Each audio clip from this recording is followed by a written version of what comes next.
Man. Hey, virtual me, digital me, future me. I get to talk about something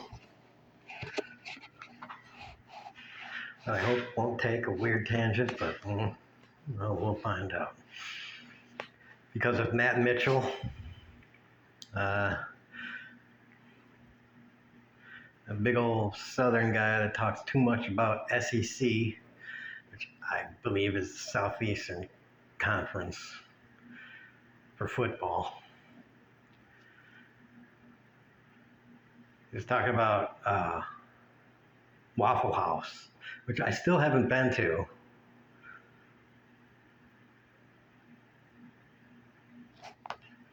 I probably should go to.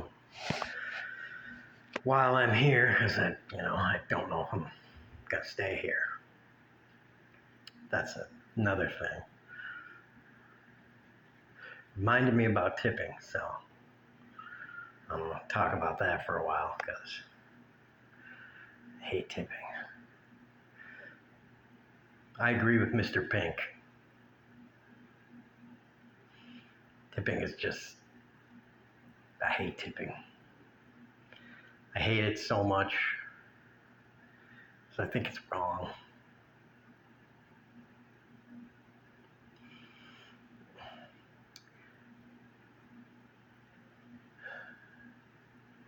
I don't even know really where to begin. I don't even really I'm okay with sales tax. I'm okay with sales tax. I just don't like how it's done with everything that we buy, with all the little things that we buy. I mean, if you're buying something like a car, stuff that you buy very rarely, a car or a couch or just shit that you don't really buy very often, then fine. I don't care how you do it. Put it included in the price, don't include it in the price, whatever. I don't give a shit. But stuff that you buy all the damn time, I really think that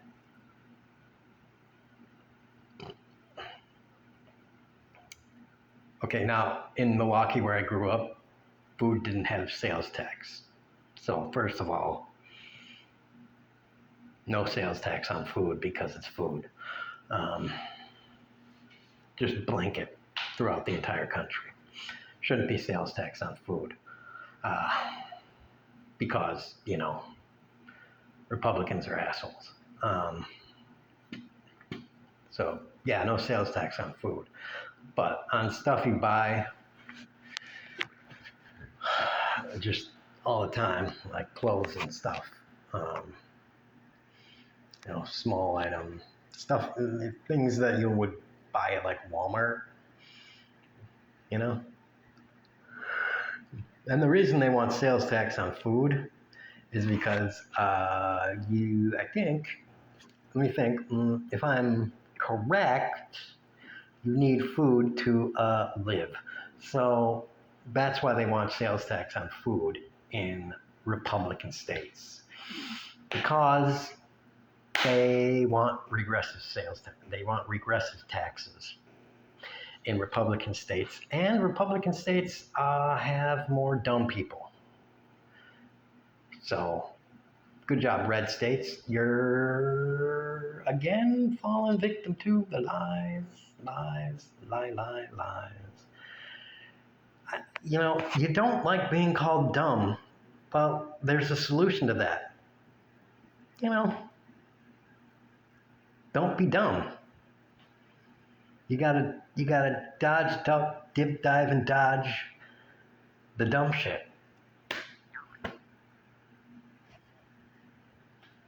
That's all you gotta do. Sales tax on food is for dumbs. So that's really all you gotta do.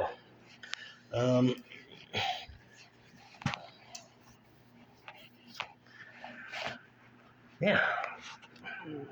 So there's that. And another good way is you could stop buying lottery tickets. You know, like we could have like a class in school that would be like, maybe not a class, but like in the lesson plan for like mathematics, it could be like, all right, like if I was a math teacher,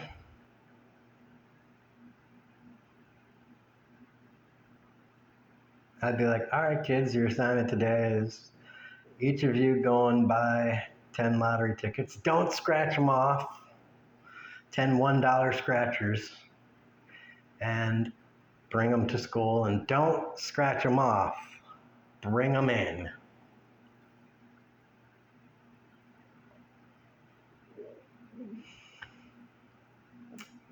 And we are going to scratch them off in class tomorrow and run the numbers on them. And then there you go.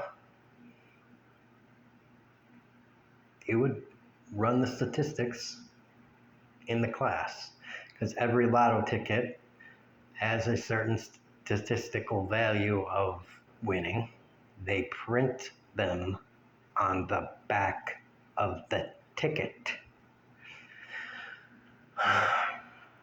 And you can see, and they're very defined. They're very delineated on the back of the ticket of what the payout structure is. And so each kid can see what they might get. Now, the kids wouldn't be old enough to buy them, because I'm pretty sure you have to be 18 in every state to buy the lotto tickets. Maybe in some states 16, I don't know. But it's a great project for math classes, maybe statistics courses if in some schools they have specialized statistics courses. I don't know if high schools actually have elective statistics courses. I think we did have an elective 5-credit semester-long statistics course in my high school. If I remember correctly, we did. But just a math class, a first-year algebra class could cover that. Could cover basic statistics. And there you go. That's all every kid needs, to do that once in high school. And that would be a pretty good way to at least give them some insulation against, being a dumbass with the lottery. At least be like, all right, there you go. Now you know what you're going to be in for. I've given you the information. I've done my job as a teacher. Go ahead, waste money.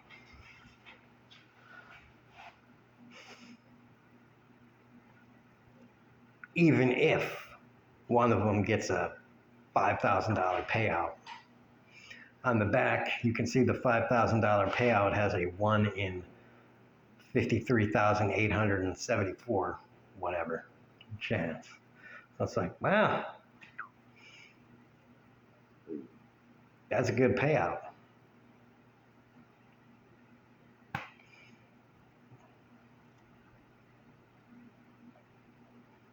With 20 kids in the class or something like that, 20 times 10 is 200. You could split everything between everybody in the class or something.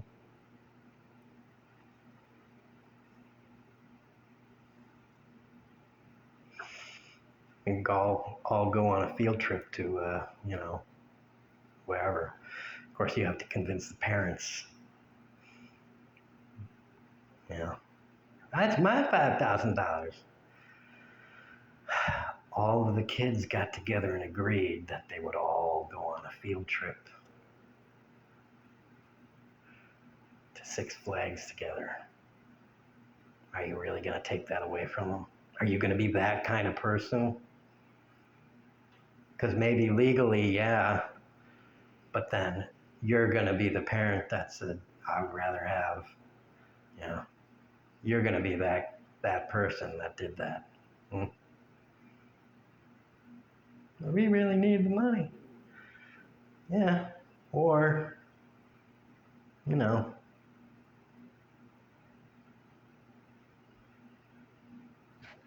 he could be the biggest dick in the world. Of course, that probably wouldn't ever happen.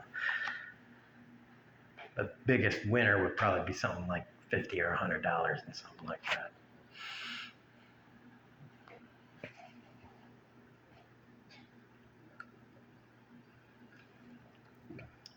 It'd be a damn shame if one of them hit like the $100,000 or $250,000.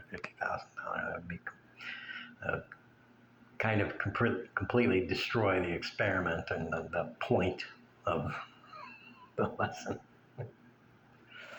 I'm like, shit. They fucking draw the biggest winner in there. You have to make that caveat before. All right, before we start, if anybody hits that big ass jackpot, we all need to decide what the fuck we're gonna do with it. As a group. I'm videotaping this so that we have, you know, a legal record of it, which I'm going to use in court. I'm fucking making sure of it. And we're pooling all the winnings. And I don't give a goddamn what any of your parents say.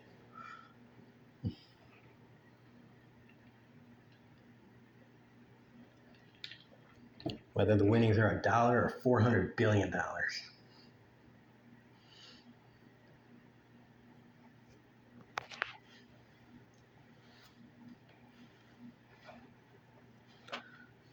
Anyways, it did take a tangent.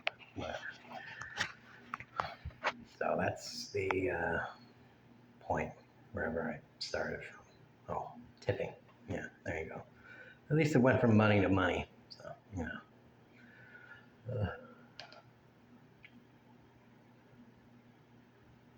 I didn't really make my case against tipping, but you know. I think anybody that agrees with me that tipping sucks. Well, the point of tipping, anyways, is to pay people fair. I don't think that's a good way to pay people fair. I think a better way to pay people fair is to pay people fair.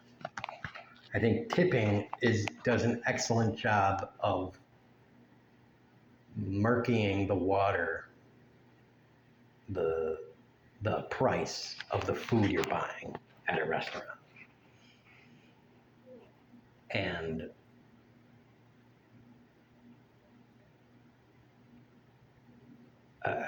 to say it better is of muddying the water of the food and the experience and the everything that you're doing at the restaurant. It's just a way for the owner to shield you from what the owner feels is the true cost. And not only the owner, but the vendor that's selling the owner the food and the person that has sold the owner the plates and the real estate person that has sold the owner the location and the power company that sells the owner the electricity and you get the point, right? See, are we seeing all of the inflows of costs? And so it's all of that. So us citizens as a society can take it upon ourselves to say, all right, well, maybe all of this shit can be mitigated a little bit. And then we can say, owner, your costs are not as much. You can pay them more. We don't have to tip. Bada bing, bada boom. That is the approach a smart person takes. A dumb person takes the approach of, what, you don't want a tip? You don't want this person to have food? Blah, blah, blah, blah, blah. It's not my fault. It's not my fault that the owner wants to tell me that this food is $3.99 plus tax, plus a tip, plus a ball washing fee. You know? And all I'm seeing on the menu is it's $3.99. Oh, $3.99. Well, that looks pretty good. And then I get the check and it's $12. What? What the fuck? There's an additional server fee on here for $3. What the fuck is that? What the fuck is a fucking server fee? It's also why I don't order delivery food. Maybe if I were, I don't know, a billionaire, I would get food delivered to me these days because, you know, a pizza, oh, that's $11.99. No, when it comes to me, it turns out it's $23. How does something start out at $11.99, $12, and end up being twice as much? How can you advertise something at 50% the cost of what it ends up being? And taxes on it. Taxes are the final cost. Sales tax makes up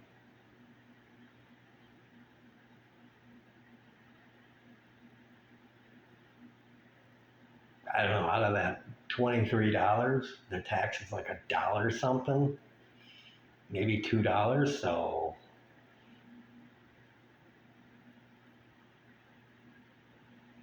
that might be 10%. I don't know. It probably wasn't though. If it was 11 something, the tax would have to be like 12%. So that might be, it might be what the tax was here. But I know in Wisconsin, the sales tax was like 6.25%. So maybe here in Texas, the sales tax is 11%, which is like fucking outrageous. I don't know how you can live with a sales tax of 11%. So to reiterate, sales tax on food, yes. Sales tax, 11%, sure. Oh my fucking God. Why do poor people put up, I don't get why the poorest people in the red states just are like, rich man, how far do you want me to bend over? It's just like, oh, because the pastor said so. And the Democrats are evil. It's like, wow, you guys just love taking a big dick, don't you? Just, how far up the ass? Ah, only that far today? Well, I must be getting to Jesus. It's like, dude, you guys just love getting fucked. I thought you weren't gay. I don't know. It's like, damn. But you hated gay people, but apparently you love the dick and you love it up the ass. Taking the D.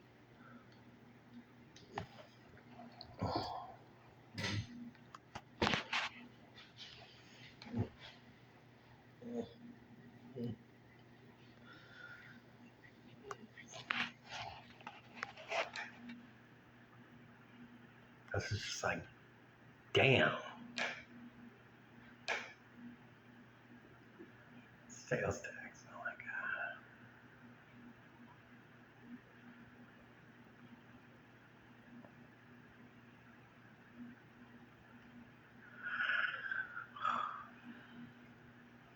God. Fucking 11%. I don't know. It's like that in Arkansas too. Tax on food, and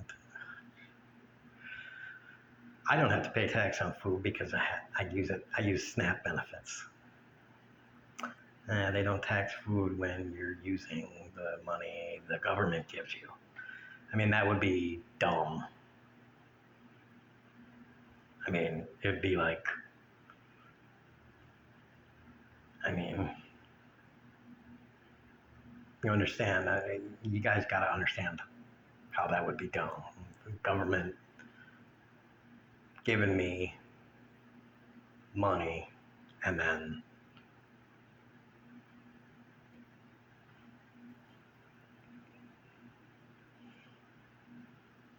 applying it. I mean, that would just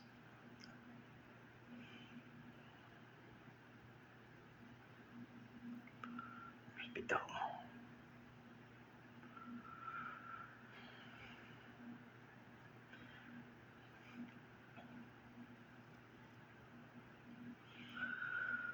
But yeah.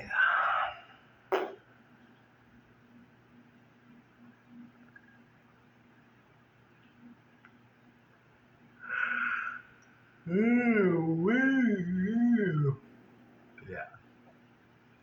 I don't know if I really said enough about why tipping is bad yet, but I know there's another reason why restaurants kind of prefer tipping is because I think they don't really like having, they like the ability to have,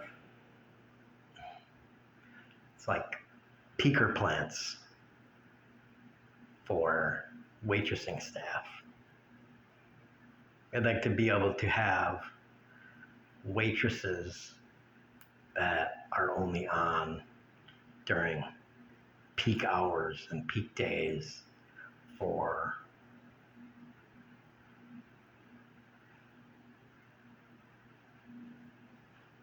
restaurants. You know, it's like we don't need 3 waitresses here all the time.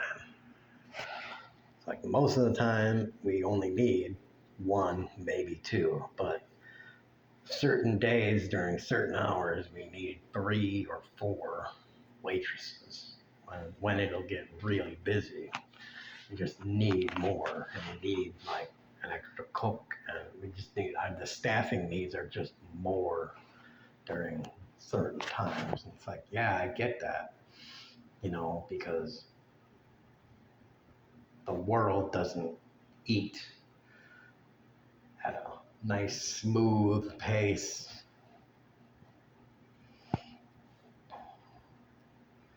Kind of peaks and valleys. But you know, if you, I'm betting, this is just me throwing it out there. I'm betting if you paid, if you were required to just pay waitresses a minimum wage that was fair,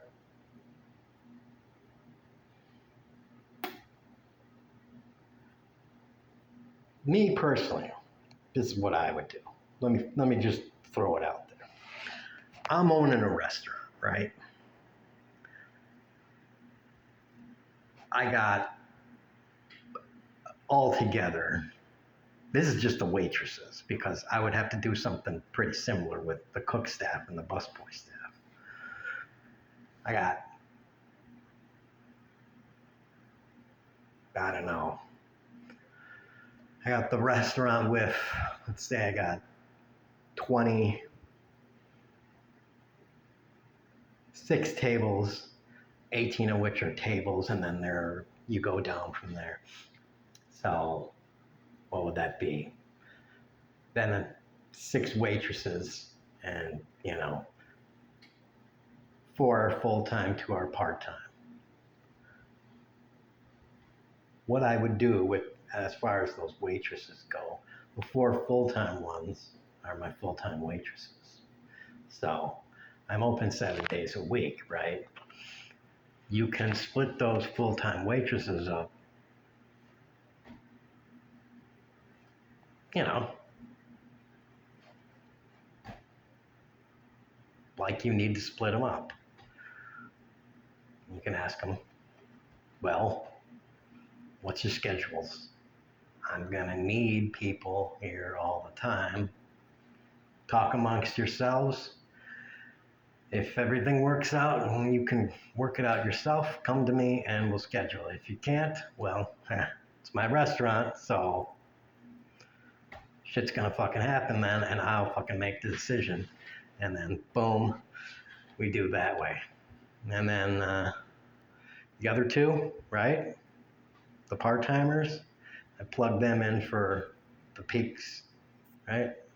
Because there's peaks. So plug them in. If anybody has a fucking problem with that, well, we fire those that don't, and then we keep cycling until we find waitresses that work. Now, because we have the full-time ones, right? You're saying, well, they're going to be lounging around not doing something for some time. Exactly. Of course they are. So what do you do with that? Well, you say, I don't know. Isn't there office work or something like that? Office work, janitorial work, something work. There is other work that will need to be done. Have them fucking do that. And if they don't know how to do it, do you know how to do it as the manager or the boss or the owner? Good. Train them fucking how to do it. And then they'll know how to do it, and then you won't have to fucking do it. It might take time, but once they know how to fucking do it, then they can fucking do it. And you see, after a year, you'll have all these other people that know how to fucking do that shit, and then what do you know? Now, you've got a restaurant, and again, replicate that with the cook staff. You have a restaurant full of fucking people that know how to fucking run the restaurant without you being there. And I don't know, maybe you also, have enough money by that time to open another goddamn restaurant. And maybe, you can take a couple people from that fucking restaurant and open that restaurant, and then, are you seeing what I'm saying here? This change to the tipping law actually works in your benefit. See, you don't think about this because you have no vision. But, what do I know? I am just a bum. I don't have a college degree. I don't have anything. And I'm stupid and no one listens to me. So again, why would anyone do anything I say? Because, whatever.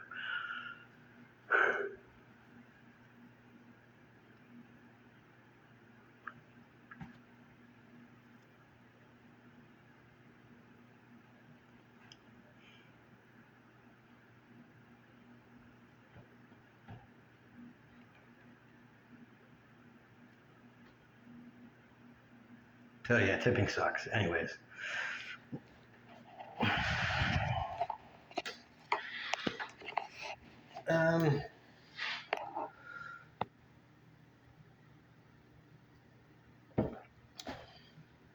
That's me talking about tipping. I'm glad I didn't have to get political or really political. I don't know if you think I got political. There you go. That was fun. Boobs out.